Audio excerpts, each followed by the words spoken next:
everyone, and welcome back to Shogun 2 Fall of the Samurai with the Fall of the Dragon Empire mod. I was a little bit, should I go and attack or should I not? It is winter after all, and we will suffer quite a bit of casualties during winter just to exposure. However, we are so close. And for every moment that I wait, my allies falter in the region and the Imperial faction grows stronger. So it's better to strike while the iron is hot. So that's why we're trying to attack. However, I am within distance, as you can see, with both armies. However, we do not have any cannons. The cannons are still about 3 turns away. Well, they're 2 turns to actually get to Totomi. And then it would need 1 more to go to Mikawa.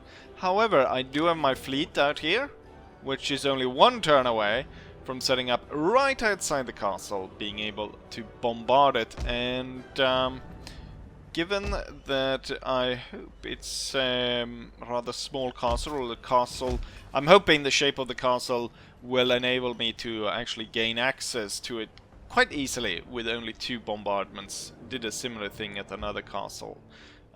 Plus 2 full stacks should work, and we could quickly advance towards the capital. And Gujiman will be, I keep saying, I don't know if that's how you pronounce it, but that's the way I've been pronouncing it. So at the same time, we obviously also have the Kubota and the what are these, Yonosawa clan, which is right here.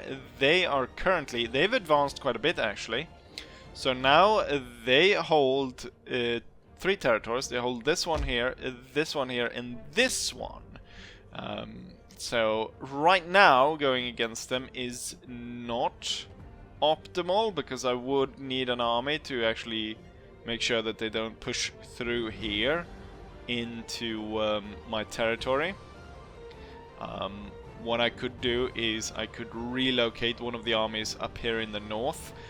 What I've gone ahead and done here as well is I've changed the forces around a little bit. What I did was, now we've got the full Guard Engineer Brigade of the Tier 2. However, they are, as you see, 210 in number, while normal are 350. And I figured having 2 brigades then of units of 210 would be too much. So I'm moving over the chasseurs over to Hercules' army, and at some point here we're hoping that Hercules' army will also be receiving artillery, and we'll need to see about recruiting cavalry as well. I'm recruiting more saber cavalry, which will be moved up to his army to join in with them. But right now we're, playing catch up. Not only am I doing the tier 2 units, trying to send them into battle or upgrade my armies that way, we need to send out cavalry and cannons to the armies. So there's a lot, and the money situation, it's fluctuating quite a bit. Now it's 7,000, but that's because it's winter, so we're making a bit less than what we usually do. And then there's also these constant raids on my trade, which is kind of hard to keep a tab on. I don't know, the thing is, it's a little bit silly as way with this sort of the attack of the trade. There's no way that the trade ships I'm sending around here are not what's it called, like steamships. And I'm very surprised to see if their rowboats would be able to catch up to the trade ships, unless they're very heavily laden with goods. But yeah, so right now there's nothing in China. Nothing happens in China right now. I'm focusing on Japan. Seems like the more fruitful thing to do than to go after the Chinese territories, and we've already talked at length about why taking over Chinese territories are not very appealing. With that said, though, we're going to go ahead and end turn. Hopefully we'll bring up the ship, be able to bombard this and take this, and then quickly then also move on to Onavari and further on. We might actually get a border with the Dutch. Now, I believe the Dutch have actually claimed 3 territories. Wait, Yamashiro is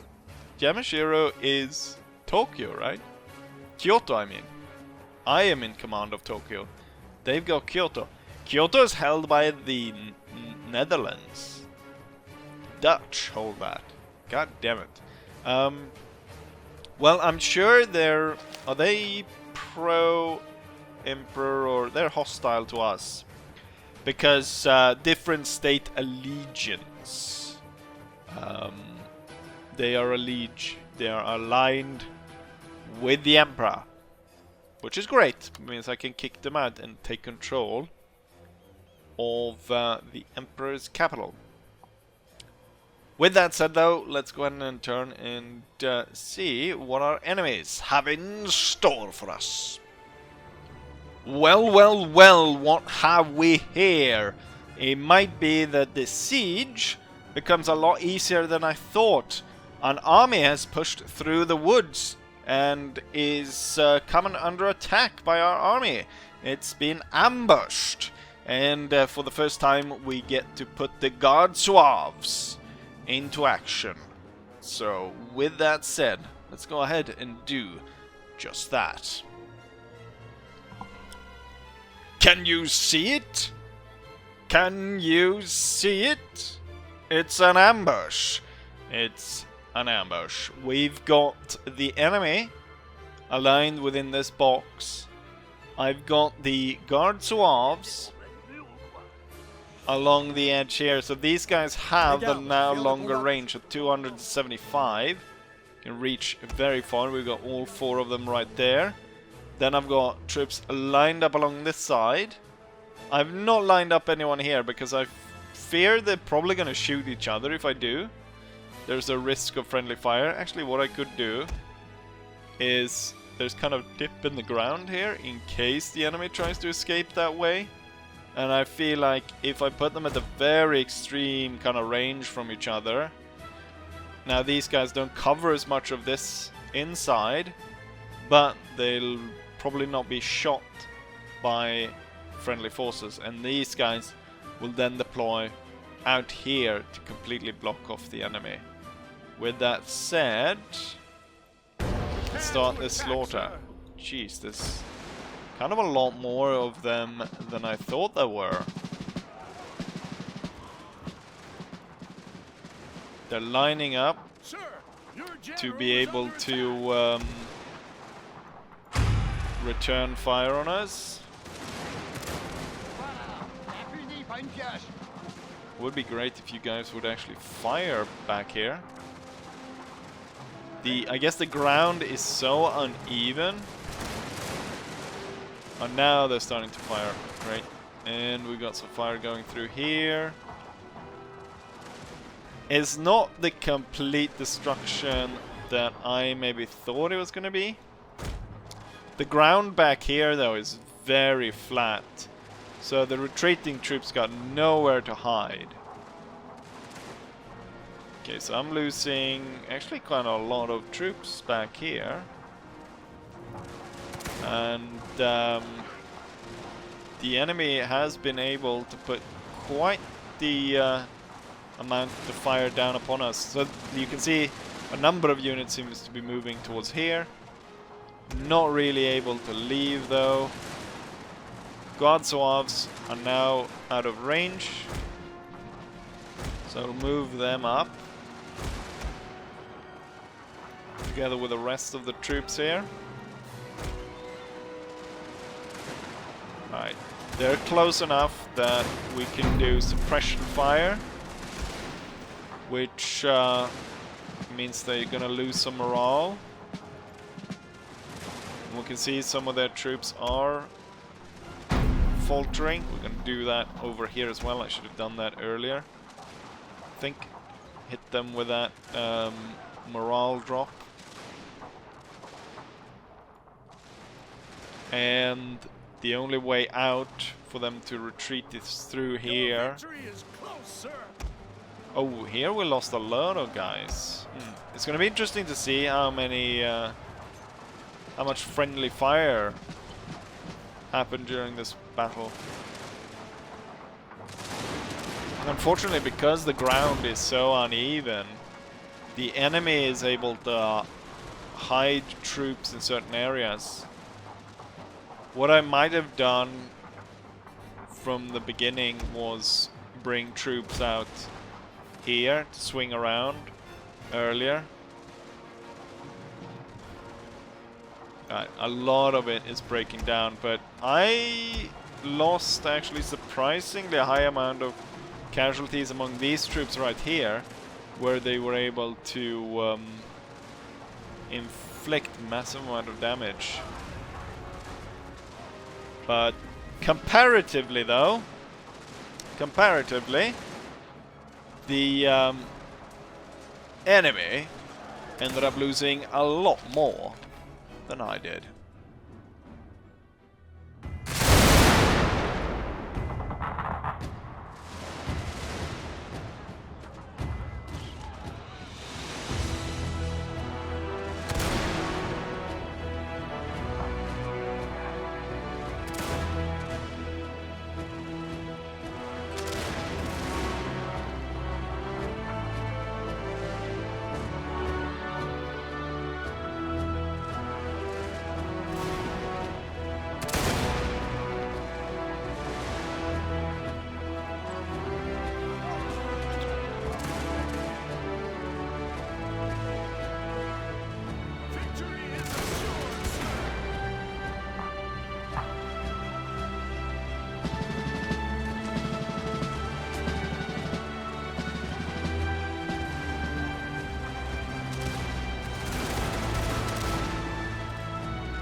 As a result of the battle, I deployed 6,000 men against 7,000 of the enemy. I lost 600 men, while the enemy lost 6,000. In terms of what the enemy killed, they killed close to 500, so there's roughly like 150 friendly fire incidents throughout the battle, compared to the enemy, where there's one. In terms of the highest kills, you can see the list through here. Noting though that the Guard Suaves took no losses, while killing around 200 to 300, but nowhere near what these guys did, where it's 900, 600 and so on. But hopefully this was the army that was actually situated in the castle, and that should make that siege go a lot quicker. Interesting. I thought we had winter for another 3 turns, which we actually do. We do have winter for another 3 turns according to this, but we also have autumn for another 1 turn. Global warming? What? What is that? What is going on? I don't know why that's happening. Oh! What is wrong with that bird? It looks like... I don't know what that is. Anyways, I guess it's a bird. Oh, it was that army. That's perfect. It doesn't get any better than that. Let's see. I should attack with both, making sure that both of them get points for this. This one just took part in the battle, But he was able to replenish during the end turn. We also got a battle marker for that. Great. Let's go ahead and lay siege. They get a lot of militia and stuff. But, I mean, what is militia gonna do? Bring in to get both. Both those guys get XP. Exempt from tax. I think I can probably garrison with the cannons to make sure it doesn't rebel. And one thing that I do need in every town is a cadet school. Then for the others, I'm not decided yet. We do also have Marines. We're just 2 turns away from getting even more Marines. I need just regular troops as well to be able to move out. We can get 3 of them here. Oh wait, are these? These were the what's it called? The Marines, I guess. A week? Can I? Oh yeah, I don't have a barracks there. I should actually get them at the home capital region, because there I can get 4. Plus, not only that, they get extra chevrons in the home capital as well. Is it because level 2? Who knows?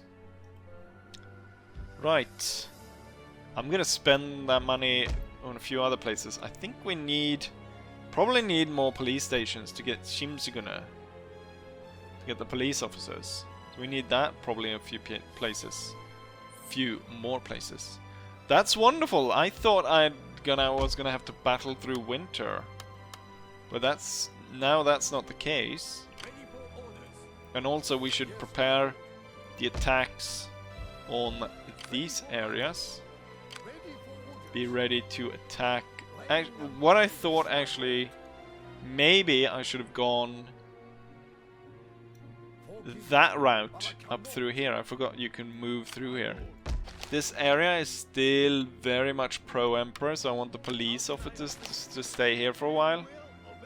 I do actually now have ninjas. I was able to recruit one over here from the fencing camp, which increase the melee attack of all units, which will work perfectly, I think, for the cavalry.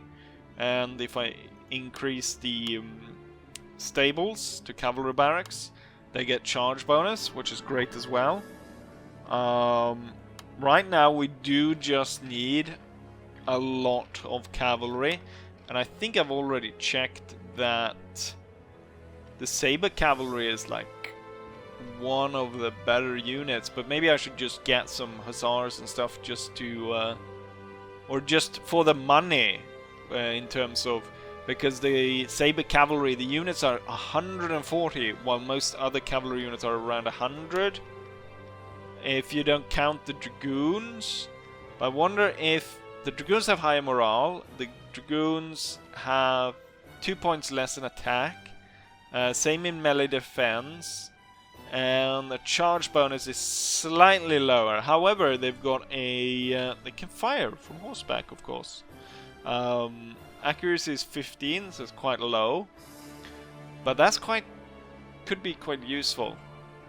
But I'm guessing saber cavalry is best bang for the buck right now. So we need another one. Need some more of those. Right. Is there anything else? China. Just to check up what's going on here. Everything's on fire. The other fires are actually from industry. Maybe that's why we currently have winter, autumn, spring, summer. Let's just go ahead and repair this so we actually make some money out of this. Oh, 3,000 to repair that? But at least I will be able to ship some of the goods that I don't have from that region. Right. Let's go ahead and take care of this siege then. There's a lot of sieges, but that's how it is. Let's go ahead and take another area from our enemies. We'll be able to quickly run up and take the next one.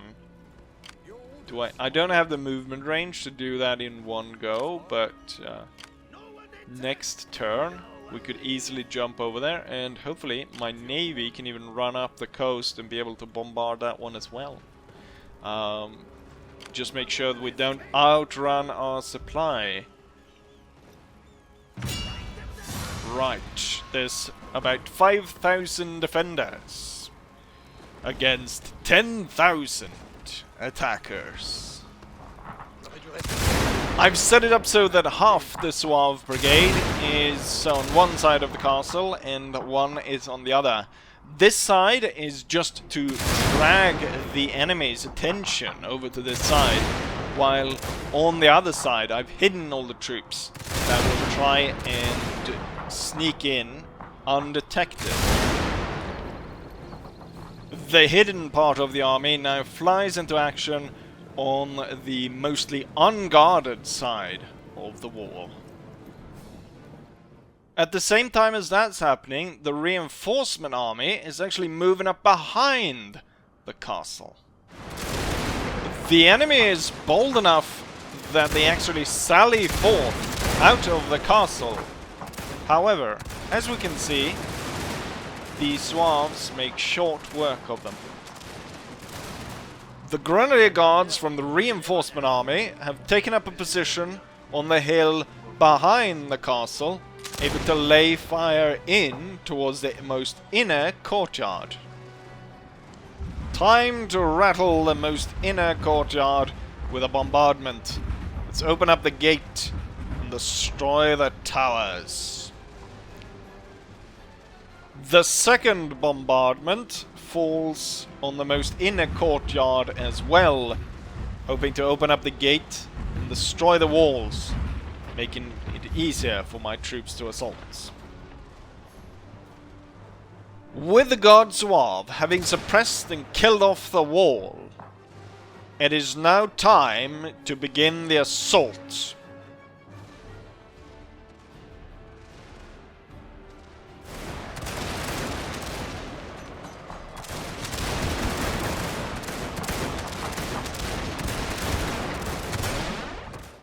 And with that, the final courtyard is being stormed.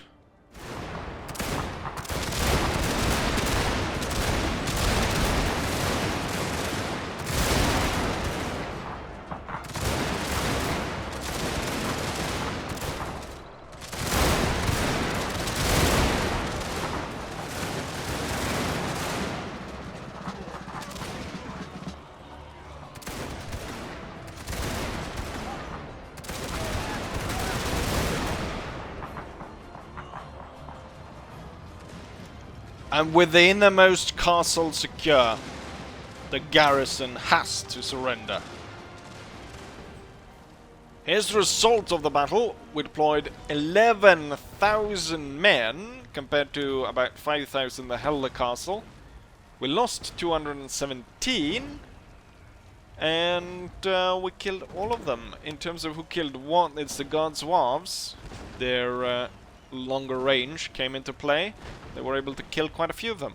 And 2 of the units were able to get chevrons. Wonderful. With that, we're able to occupy the castle. And, you know, the army inside is almost... can make it all the way to Onavari, which I believe is Oda Nobunaga's home province. Or at least in regular Shogun. There is where he's from. I can't use these barracks anyway, so I might as well burn it down. My cannons are on the way, and hopefully soon enough I'll be able to... Oh, we got 2 cavalry units. I missed that. Ooh, these can ride far. It'll take them just 2 turns to get to the destination. And we've got more of those coming. And yeah, the Marines, soon enough I'll be able to deploy the Marines. Not sure which army of these 2 I should deploy them to. Or maybe we should send the Marines north to join in with this. Currently, most armies have one specialty brigade. It could be that I make another army, which if I take this force or this general and build an army around that with the Marines, with a specific target in mind, namely the island, the very north. It is rich of resources and is in enemy territory that has been fighting with us for a very long time. This plus trade income, tariffs only, that's 3%. 3% is not a lot, but a lot of wealth generated through trade. Initial rank for female agents. I believe the alternative building actually gives experience points to what's it called? Ship crew for shipbuilding in this province. However, I've kind of designated Sagami as my shipbuilding province, as it has the ironworks, which makes the ships cheaper to build here. And quite a lot as well. Well, 4%. 4% is a lot though on those very expensive ships. Magesa have discovered a Dutch army. Dutch East Indies troops and colonial troops. That's not your main target. Your main target is to figure out the provinces here, which we have had very little clue as to what's going on there. Right, let's see if we can push further then and take Onavari. And I think that will be it. I need to figure out, I think for the next one, I will prepare for a bolder strategy where I maybe can knock out a number of sieges after another by attacking both the Kubota clan, the clan up here, and like array my armies in a way that we have lots of castles to attack at the same time. And then end off with a field battle. But right now, we'll end turn, and then we'll see if we can't move further inland as well. It's also good that we're claiming these, because I believe here is where the trains go. Or do they go through this mountain? We've got tea here. I don't think we have any tea provinces before, so that would be great. Let's go ahead and end turn, and it's another spring, winter, summer. Army harassed. I think that's in China. They've got a military officer there. Army distracted. Well, we know where that is. Guangdong is under siege. What a surprise. Army distracted. Mounting unrest. Morning unrest? There's a morning unrest. What did you have for dinner last night? Mounting unrest. That's what we're looking at. Ah, now it's spring! We've come the full turn. Now we've got winter, summer, spring. We got... Oh no, it was... fall was now switched to spring. I wonder why this comes about. That we have... seemingly all seasons at once. The fleets come together here. We might have a fleet battle then at the very end here. Let's go ahead and take a look. See. So you should move on then. Oh, they have basically nothing there as well. Will I be able to bombard the area?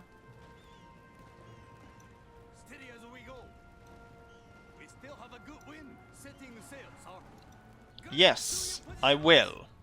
The militia 112. It's awkward moving around the east coast. I think it's because the way they moved the map around. That's why the pathfinding around the coast is so awkward. Able to bombard that, bombard the town, committing some war crimes, setting fire to that. Great, great. Well, I've already done a siege, so another one, I'll do that one off camera. Right, it seems like Gujiman, whoever, I should actually take a look at who they're fighting, because seemingly they are occupied somewhere else. They are currently fighting Kanazawa, my ally, and then Fukuyama, which is this huge clan that doesn't border any, doesn't actually border them, which, oh, they're enemies with everyone. They have 14 provinces, I've got 18. But then again, 3 of those are in China. So we are just 1 ahead of them in Japan. Right. Is there anyone else here I can trade with? I think we're trading with everyone that's friendly with us. And even some that are unfriendly with us. The good thing about these is they're defensive and dependable. Although they're hostile in attitude, means that they'll most likely not go ahead and declare war on me, even though they have gained quite a lot of territory. And of course, Kubota, being they're ambitious and sufficient integrity, they're only 1 territory. They're still surprised they're moderate in power and wealth with 1 province. But they need to be taken out, hopefully in 1 swift go. So that's kind of what I'm planning for the next video, is that we will spearhead an attack all across Japan, with Izzy's army going for Ugo and the Kubota, and Hercule will go. Oh, now they've actually put up an army here.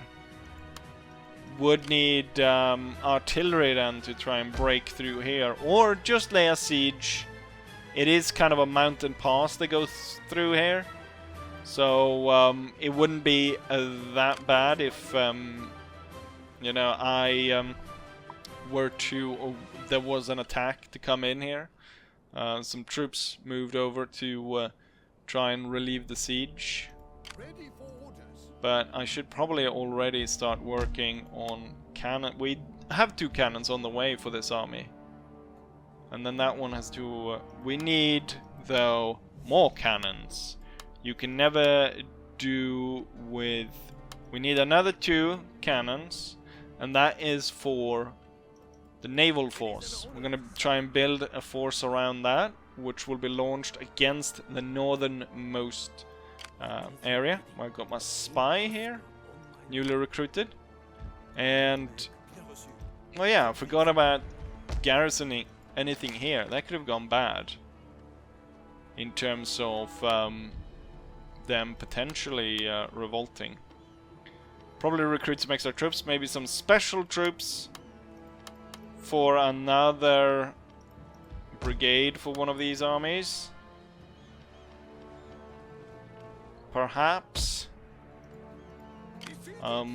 could add on. I would have to look through what is worth getting. Both of these armies have 2 elite units, so we would maybe get some kind of skirmisher, or maybe something with high melee stats. I noticed that a lot of units don't actually have that good melee stats. Even grenadiers do not have that great stats compared to just regular troops. So look at this guy. He's got 8 attack, 5 defense, and 11 charge bonus. That's for the normal infantry. Tier 1 normal infantry. Tier 2 normal fusilier has 554. So he has less attack, same defense, and not even half of the charge bonus. What was it now again? 8-5. So it's the same defense, but lower melee attack and lower charge bonus. And colonial fusiliers, even worse. Let's see, where are the grenadiers? I did have some grenadiers here. The upside of a few of these units is, of course, that they have higher morale. But I'm surprised that I don't think all these stats have been gone through, or maybe I'm missing something here. The tier 2 grenadiers. You'd imagine they would have charge bonus or higher melee attack or something. Seemingly, not though. We've got the same as everyone else, seemingly. Maybe we'll see a change in tier 3. Right. I think we'll end it then with a sea battle. We'll sink this ugly fleet. Oh, it didn't even want to fight me. Well, there you go. We had a ambush though. That counts as a field battle. Otherwise, it looks really good. We've got Chinese fleet back. I'm wondering though, I'm wondering if they started with one ironclad and they used that one up and they currently have no more. If there's more ironclads here, that could be dangerous because I've split my fleet. But we will find out later. Right. I will have to conduct this siege. Then from there, as I said, we will try and line it up so that we'll be attacking multiple areas at the same time. What I could do is I could move this one over to attack southern Shinano, while you will move over to Minnow. And then this army will move and attack here, and this one to Ugur. So we'll have multiple attack lines going in. But maybe we'll be in summer, winter, springtime, fall. I'm not entirely sure, but something along those lines. And with that, I will be saying, as I always say, hopefully you guys enjoyed this, and hopefully I'll see you guys for the next one. Bye.